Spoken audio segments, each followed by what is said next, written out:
જોતા જઈશું રાહુલ ગાંધી સંબોધન કરી રહ્યા છે।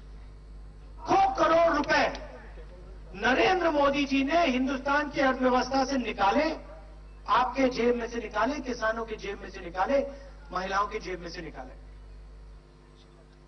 सिस्टम से पूरा का पूरा पैसा निकाल दिया। जब उन्होंने सिस्टम से पैसा निकाला, आपने माल खरीदना बंद कर दिया।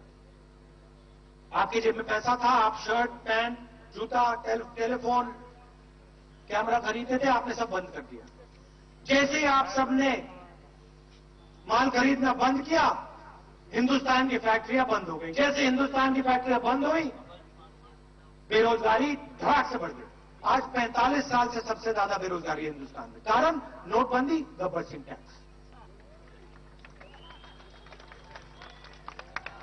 तो जैसे ही हम आपके जेब में 20% गरीब लोगों के जेब में यह पैसा डालेंगे,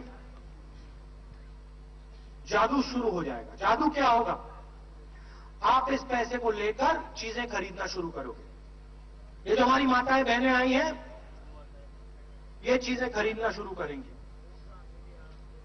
जैसे ही आपने माल खरीदना शुरू किया, वैसे ही हिंदुस्तान की फैक्ट्रियां चालू हो जाएंगी। जैसे ही हिंदुस्तान की फैक्ट्रियां चालू होंगी, आपके बच्चों को, देश के युवाओं को उन्हीं फैक्ट्रियों में रोजगार मिलेगा।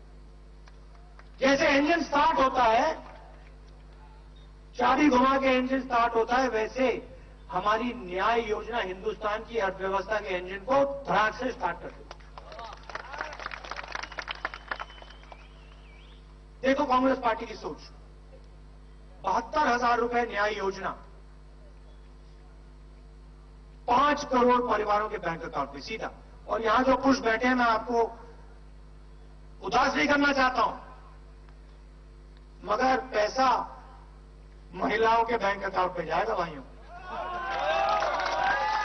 अब आपको अच्छा लगे ना लगे मैं नहीं जानता, मगर महिलाओं के बैंक अकाउंट में 72,000 जा रहा है हर साल।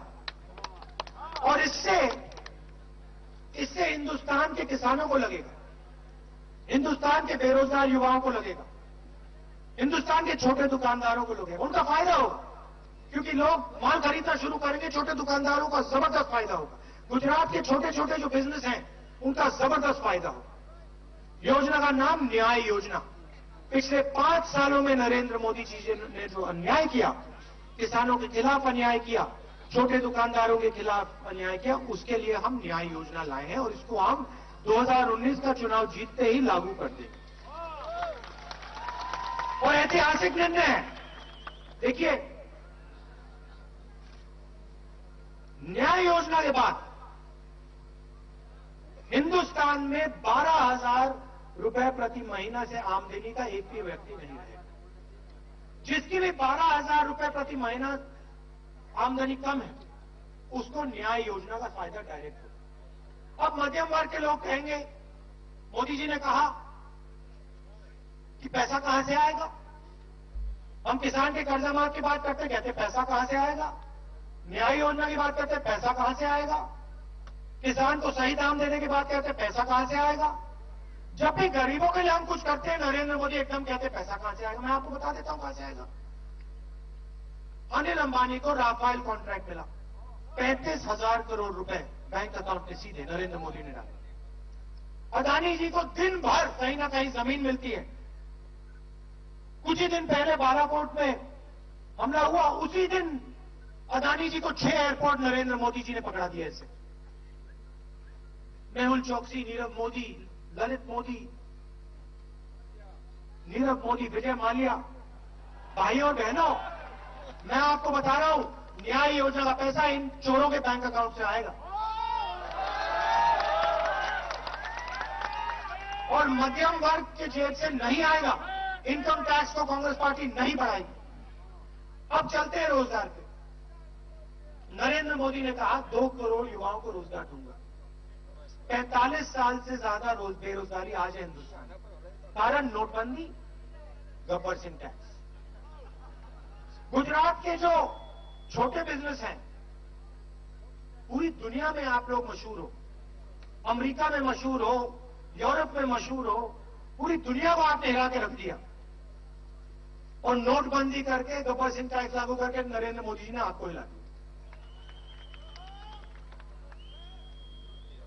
हमने मैनिफेस्टो में निर्णय लिया है, कोई भी गुजराती युवा, आप लोग बड़े एंटरप्रेन्योर हो, मोदी जी ने मेक इन इंडिया की बात की, स्टार्टअप इंडिया की बात की, कोई भी गुजराती युवा बिजनेस खोलना चाहता है तो आज उसे सरकारी ऑफिसेज में परमिशन लेनी पड़ती है। आपको बिजनेस खोलना है, चलो सरकार के ऑफिस में चलो, परमिशन लो। एक ऑफिस में नहीं, 10-15 ऑफिस में जाकर परमिशन लो। हर ऑफिस में आपसे रिश्वत मांगेंगे। हमने मैनिफेस्टो में साफ लिखा है, गुजरात का कोई भी युवा अगर बिजनेस चालू करना चाहता है तो 3 साल के लिए उसको किसी से कोई परमिशन लेने की जरूरत नहीं है।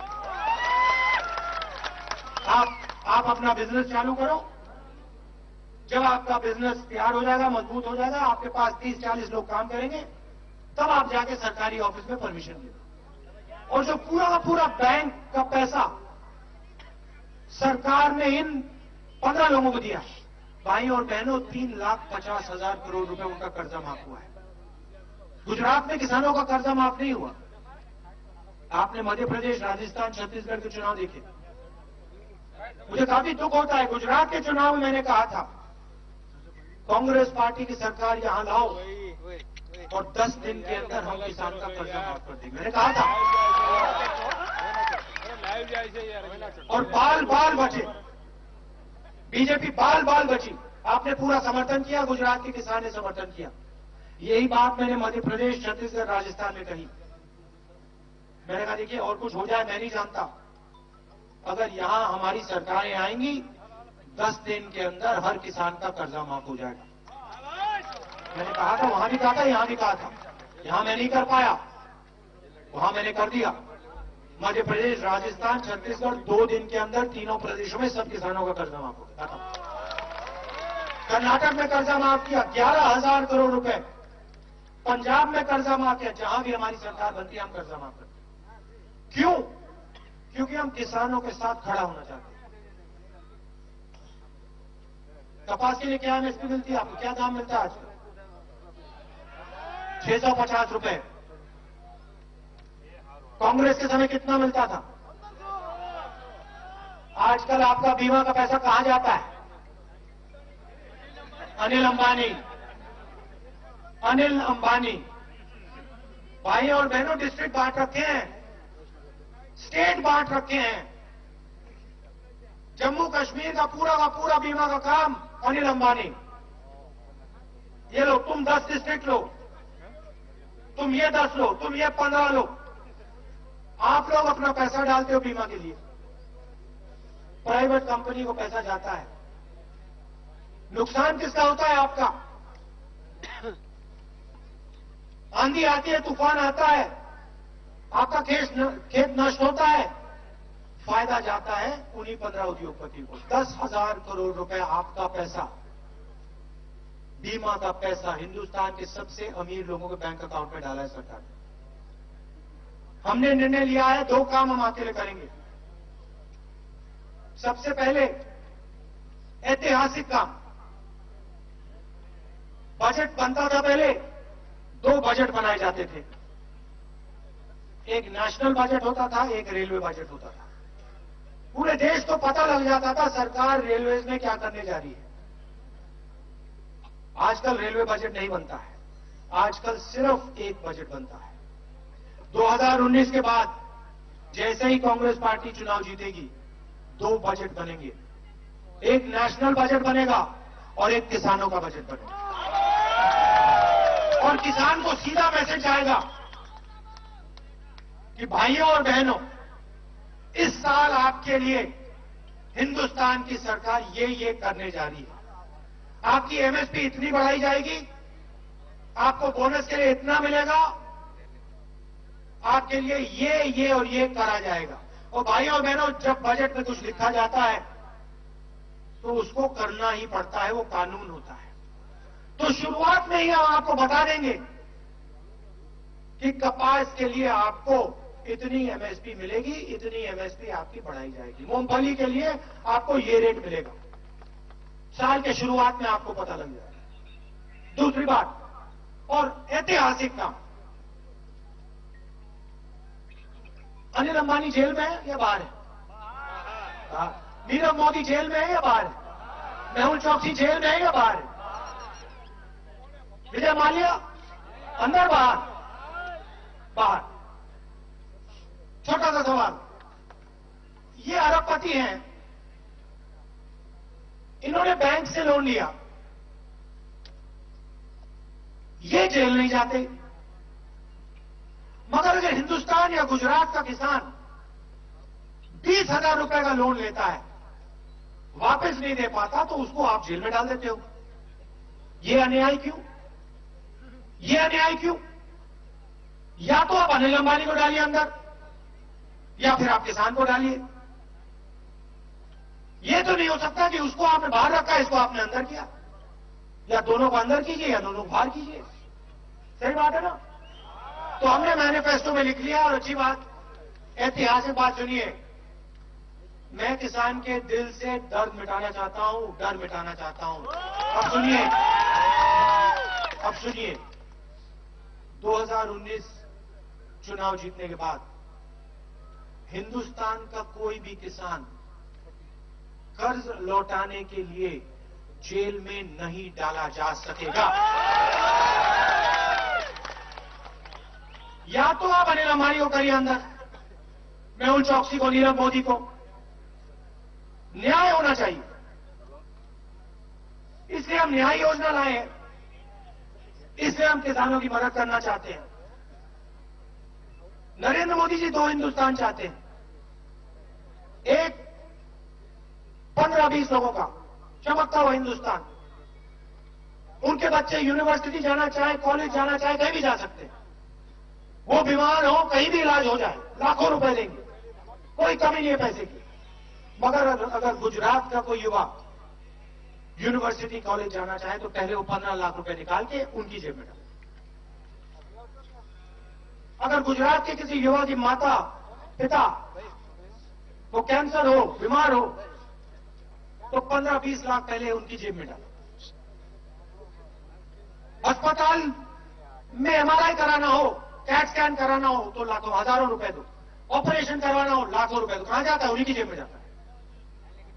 अनिल अंबानी, मेहुल चौकसी, आप मुझे बताइए, हिंदुस्तान एरोनॉटिकल लिमिटेड थी 70 साल से हवाई जहाज बना रही।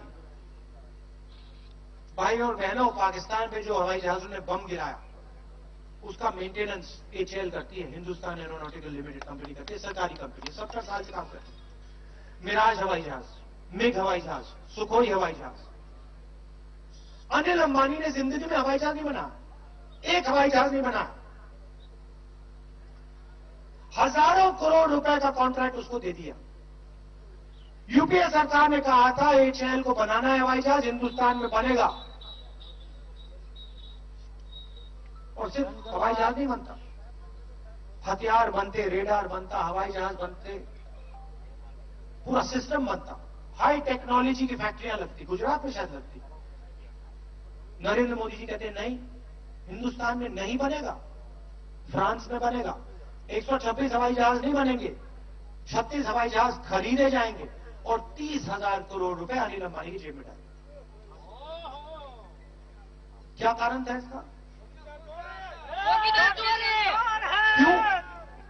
अनिल अंबानी ने कभी हवाई जहाज नहीं बनाया? क्या मेरिट है? क्यों उसको दे रहे हो? सिर्फ आपका दोस्त है इसलिए। और भाइयों बहनों, मैं नहीं कह रहा हूं, फ्रांस के राष्ट्रपति ने कहा, नरेंद्र मोदी जी मेरे पास आए, उन्होंने साफ बोला राफेल हवाई जहाज खरीदवाना है, 526 करोड़ रुपए की बात मत करो, 1600 करोड़ रुपए में खरीदो। 30,000 करोड़ रुपए अनिल अंबानी हो जाएंगे, हवाई जहाज फ्रांस में बनेगा। फ्रांस के राष्ट्रपति ने कहा कि हिंदुस्तान के प्रधानमंत्री ने, उन्होंने ये बोला, सुप्रीम कोर्ट में